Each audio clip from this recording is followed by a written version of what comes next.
دا ویډیو ودروئ او وګورئ چې آیا تاسې کولی شئ د دې مثلث مساحت پیدا کړئ او که نه.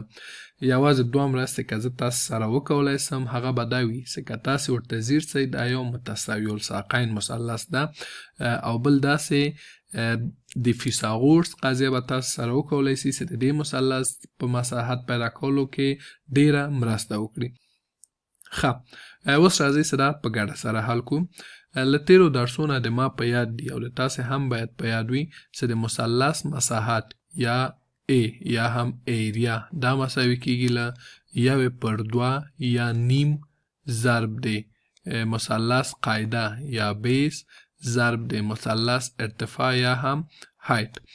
اوس دلته یو متساوي الساقین مثلث لرو چې قاعده معلومه ده، قاعده لاس ده، یعنی دغه ځولې دا قاعده کیږي چې دا لاس ده. ارتفاع نه ده معلومه، که زه غواړم ارتفاع رسمه کم نو راځم دلته ارتفاع رسموم، له دې نقطې نه داسې یو ارتفاع رسموم. اوس دلته موږ یو متساوي الساقین مثلث ارتفاع باندې په دوه نورو مثلثو وویشه چې دا دواړه مثلث سره ورته دي، بیخي ورته دي، یعنی دلته دوه قایمه زاویې منځته راغلي، یوې دا او بله قایمه زاویه هم دا. دلته دا زاویه څه ده؟ له دې زاویې سره مساوي ده، له دې زاویې سره مساوي ده. دا زول له دې زول سره مساوي ده، د دې مثلث دا زول د دې مثلث له دې زول سره مساوي ده.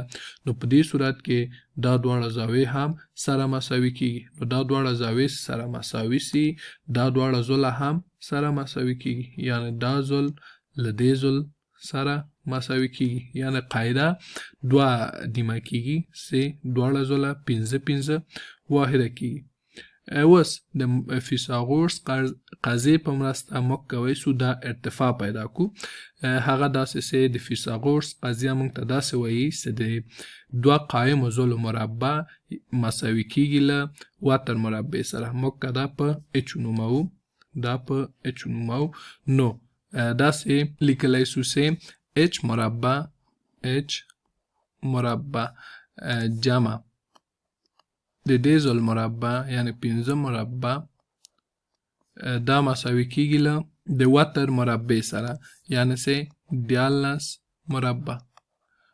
اوس 5 مربع 25 کیږي، 14 مربع هم کیږي 109 دا هم کیږي 109. د لپاره چې اچ یوازې سي دواړو خوا نه 25 منفي کوم، دې خوا نه هم 25 منفي کوم او دې خوا نه هم 25 منفي کو. دلته دا مثبت 25 له دې منفي 25 سره خلاصیږي. اچ مربع مساوي کیږي له دلته له 109 نه سي 25 لاړ سي پاتې کیږي 140. اوس د دې لپاره چې د اچ مربع له منځه لاړ سي دواړه خوا جذر نیول کیږي، نو اچ مساوي کیږي له جذر د 140 سه اچ مساوي کیږي د 140 جذر مربع ده 12. نو موږ دلته ارتفاع پیدا کړه چې 12 ده، خو زموږ اصلي پوښتنه د ارتفاع پیدا کول نه و، زموږ اصلي پوښتنه د مساحت پیدا کول دي. نو دلته راځو، دلته خپل قیمتونه اچو. د قاعدې قیمت ده لاس، د قیمت ده لاس، د ارتفاع قیمت ده 12. نو 1/2 سے لاسو سره ضرب سی 15 سے بیا 12 سره ضرب سی دا مساوي کیږي له 80 واحد مربع سره. هغه واحد که هر صحیح فرق نه کوي. نو موږ د دې مثلث مساحت پیدا کړ.